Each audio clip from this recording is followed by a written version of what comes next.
Most people will dismiss concept cars as mere flights of fancy, but they do have a valid reason for their existence because they do tend to point towards a design direction of the future models that's going to come from the manufacturers that show them.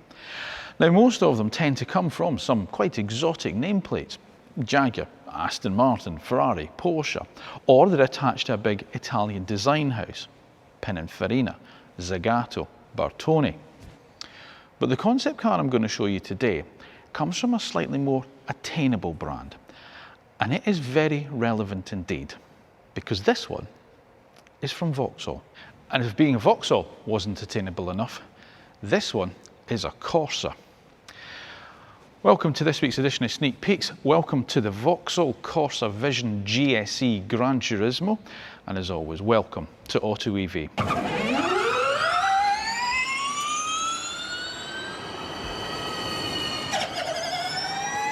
Now, before I get started on this week's edition of Sneak Peeks and, of course, the Vauxhall Corsa Vision GSE Gran Turismo, it is, of course, the time where I ask a small favour from you. Now, it just has been drawn to my attention that there are some people out there who are not already subscribed to the AutoEV channel. So if that applies to you, could you just go and do it now, and then we'll say no more about it, yeah?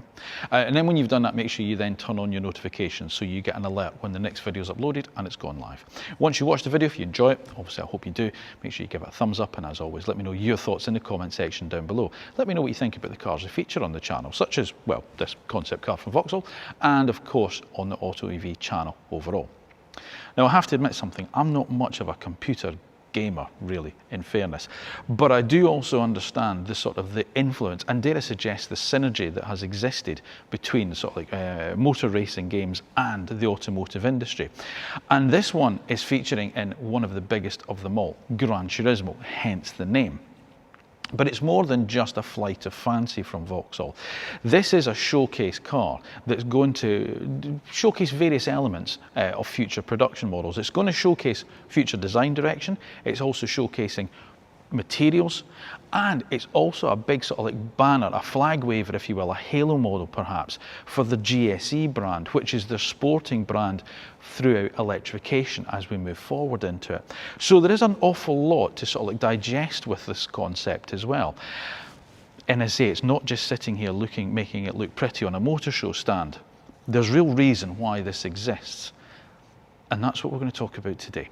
Right, so let's dissect this a little bit further, and we'll start with styling, because normally, as I say, a concept car is some 5 metre long, 1 metre high thing that's, bears no resemblance to anything that you can buy in the showroom. This is where this car starts to be a little bit different. Now, interestingly enough, they've sort of split the model, the concept that we see here, into different colours, and there's elements of that's quite important. Now, the colours that they're using obviously is white, yellow, black, and a bit of grey, which is the GSE brand colours, and those colours are referencing historical Vauxhall sporting models. And we're going to obviously see going forward those colours used in production versions of GSE models as well. And if we take those different elements, each one sort of is representing a slightly different area of this car.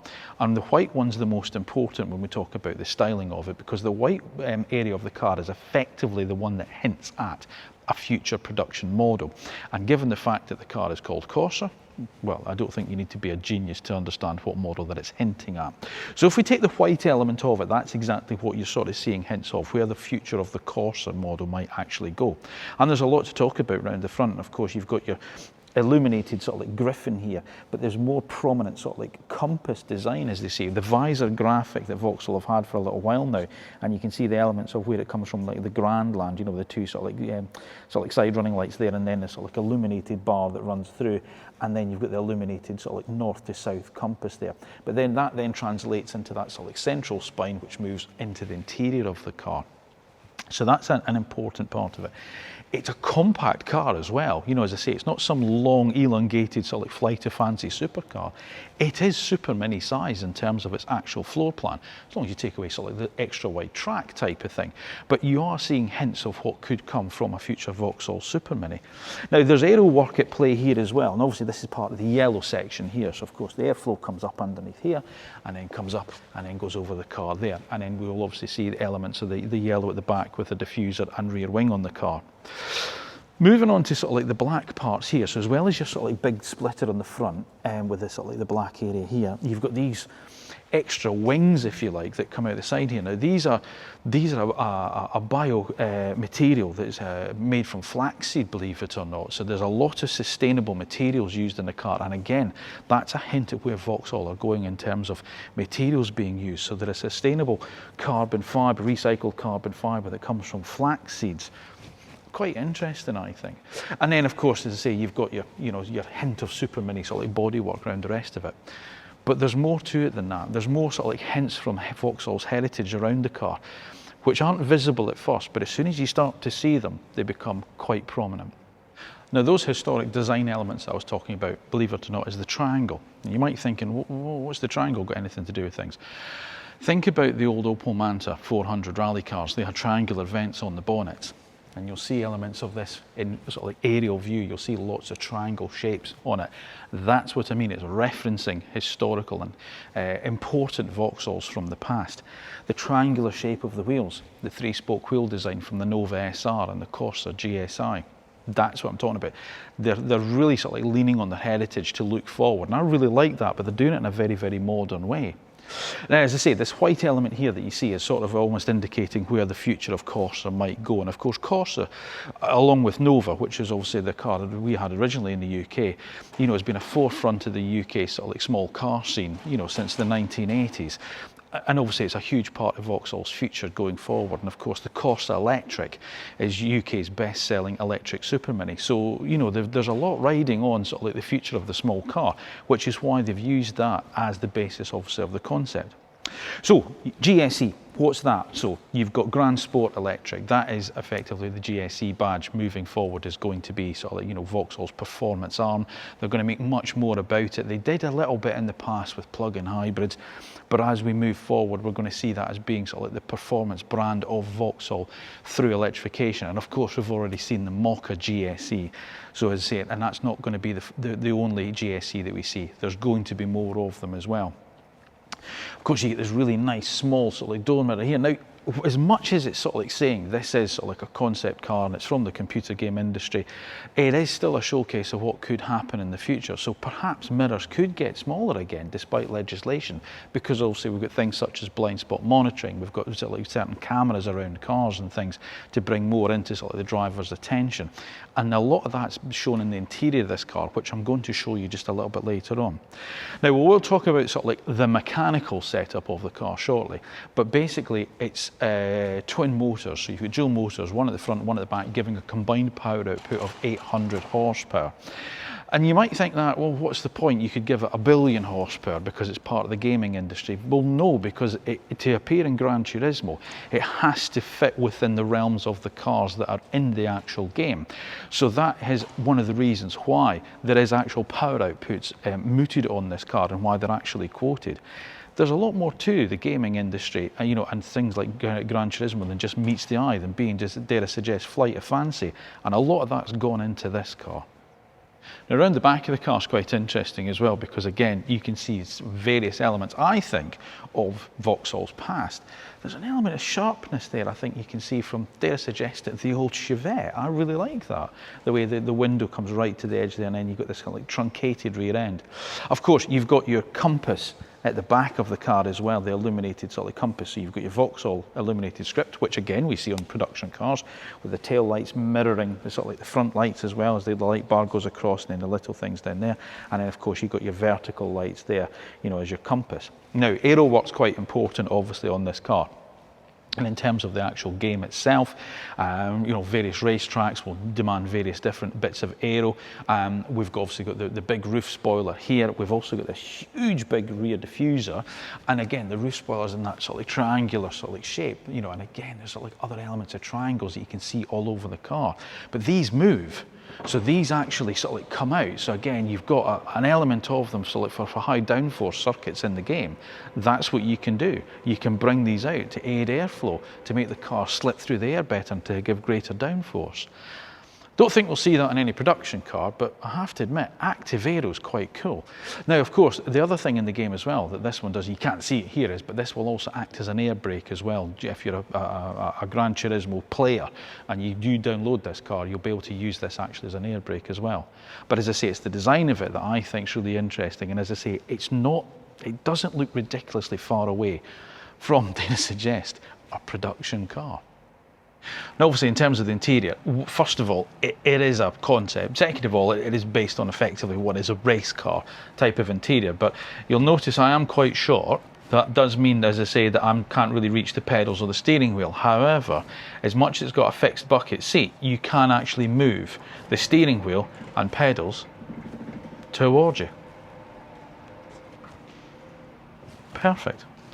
Now, again, like the exterior of the car, you might think, well, what's the point? You know, the concept, it's a concept that none of this is going to see production. Well, is it? Because what you've got here is effectively sort of like your instrumentation panel, which is actually behind this material in the dashboard. So certain warnings that you might get on screens in cars these days, blind spot monitoring, certain alerts, you know, that something might be sort of like in your peripheral vision or that something's happening. You don't need those all the time. You only need to be alerted to them as and when they happen. So this is the idea behind these sort of like lights, if you like, behind the material. They will shine through as and when needed, rather than being a permanent fixture with a massive big screen on it. I think that's quite a clever idea. You know, it's that just-in-time delivery almost of a warning when you need it. Obviously, there are various elements here to do with the gaming industry, you know, so obviously you've got mode things here, you've got your regenerative brake on a paddle here, you've got the boost button here, you know, to allow you to overtake. As I say, it's 800 horsepower in the game. This will deliver more torque, I think, for like a 10-second boost to allow you to overtake something. But there's elements of it that we see on actual race cars. You know, down here there's ports, you know, where obviously as you come into the pits, you can, you know, an engineer could plug the laptop in and download any data from the car. And then, of course, we've got the compass back in here as well. So we've got sort of like elements of the small controls down here that are formed in a compass. And then, of course, the triangle appears again for, you know, sort of like the kill switch and sort of like the stop-start button as well. And then, of course, you've got your stop button there. So again, whilst it is just a concept, there are hints at what we could potentially see in the future in a production Vauxhall. Now, obviously, when we talk about the technical aspects of production cars, it's slightly different. This is a concept, but as I said at the start, they can't just turn around and claim it's got 1,000,000 horsepower and will do 0 to 60 in 0.2 of a second, because it has to fit within the parameters for the Gran Turismo game. So again, there are elements of it that are production ready in some respects, and nothing's too much of a flight of fancy. Maybe for a Corsa in some respects, but maybe not for an actual electric cars. Now it sits, it's designed to sit within the parameters of the Stellantis Group's STLA-M platform. So all future sort of small cars will probably sit on that sort of platform. So that's how they've managed to sort of design the car around that basis. It's got twin electric motors, one at the front, one at the rear, and combined they will produce 800 horsepower with 800 Newton meters of torque. Now, 0 to 60 time, there is one, it's 2 seconds, and they claim that it'll do 199 miles an hour, so you get a nice long straight on the Nürburgring, potentially. It runs an 82 kilowatt hour battery, which again, you know, would be fantastic to see in a small car if they can. And the important thing is they managed to keep weight down. Now, I think this is quite an interesting thing, because weight is really the enemy, you know, when it comes to electric cars, as we know. And again, you could turn around and say, well, they could just make a number up and that's what it would be. But they've really looked at it, you know, hence the reason sort of like this sort of like new material that they're using in certain elements of the construction of the car. You know, sort of like, okay, yes, it's a race car, so yes, it's going to have a pared back interior. But even so, they're saying, you know, 1,170 kilograms would be the target weight for this car. Now, we know that they've managed to keep the weight right down on the Mokka GSE. So again, going forward for a future production car, using more lightweight materials, that's the concentration that we need to be thinking about, making the car lighter, so then you can fit a sort of like a bigger battery and make it go further. It's all coming together for future production cars, and that's exactly the point of this concept. Now, and just to give you the, sort of like the actual sort of like, dimensions of the car as well. So obviously, as I say, it's designed to be a small car, so it's just over 4 meters long. This particular car is 1.87 meters wide, with a 2.6 meter wheelbase, and it sits just 1.4 meters high. But obviously a Corsa won't look exactly like this, so, but that's the sort of parameters of dimensions you'd be looking at for a future car. And I do think it's important we talk about that, because as I say, this is exactly the point of this car. This is showing us potentially where Vauxhall's new small car could go. Yes, it's a concept, but it's a very important concept. And it's important that we show you the car, because as I say, this is like there's a multitude of things that's being sort of like previewed here with the Corsa Vision GSE Gran Turismo, and as I say, the lot of that is down to not just the design and not just future construction sort of like, you know, methods such as, you know, the sustainable materials, but there's a real nod to the car's heritage, to the brand's heritage, which I think has been really lacking with Vauxhall. They really did need a proper halo product to really sort of like start to push themselves back into the limelight again, and I think this car does that. As I say, I appreciate it as a concept, but of course it's an important one. It's going to appear in Gran Turismo, and of course we know how popular that game is. And of course for a brand like Vauxhall to get into, you know, sort of like involved with a project like that, I think shows the intent, and that's the thing that I think is quite key here. Because for a while now we've maybe not remembered that Vauxhall were renowned for brilliant performance cars in the past. The Manta, you know, the Chevette HSR, the Astra GTE, the Cavalier GSI, the Lotus Carlton, the Calibra Turbo. It's great to see them really, really lean on that heritage and show a future direction for performance Vauxhalls in an electrified world. So if it only does one thing, and it's just that, then this concept for me is doing that job, and it's doing it really, really well. Would we see a productionized version of this like Renault have done with the Renault 5 Turbo 3E? Well, I wouldn't hold my breath, but what I will say is it does show that there is some spark in the Griffin left. Thank you for watching another edition of Sneak Peeks here on AutoEV. As always, please make sure you are subscribed to the AutoEV channel, and then when you've done that, make sure you've pressed the little bell button that's down below, because that's the way you get notified when the next video is uploaded and it's gone live. If you have enjoyed this week's walk around of the Vauxhall Corsa Vision GSE Gran Turismo, then of course make sure you give it a thumbs up and let us know your thoughts in the comment section down below. What do you think? Are you a gamer? Would you choose this car in the game? Would you like to see Vauxhall build something like this? Can you see what I see? The future of Vauxhall performance cars looks quite bright. Let me know your thoughts down below. Now remember, we're across on all social media platforms as well, so if you're into your Facebook, your Instagram, your TikTok, your LinkedIn, your X, whatever it may be, then you'll find us over there as well. So if you'd like to give us a follow there, we'd certainly appreciate it. And remember, if you're in the marketplace for an electric car, obviously it might not be a new concept car like this, but maybe you're thinking about a second-hand, I don't know, Vauxhall Corsa electric, but you need to know a little bit more about it. Good value for money little electric superman in the Vauxhall Corsa. How do you find out all the things you need to know? Well, here's how. Stay on the AutoEV homepage on the YouTube channel, and just at the top there, you'll find a magnifying glass. Type the name of the car you're interested in there, and of course, if it's been a new electric car in the UK in the last 6 years, then we've subjected it to the road test that actual car buyers trust when it comes to choosing their next electric vehicle. It's the AutoEV one, folks. All that remains for me to say is thank you once again for watching. Thank you for your continued support. I'll see you again soon.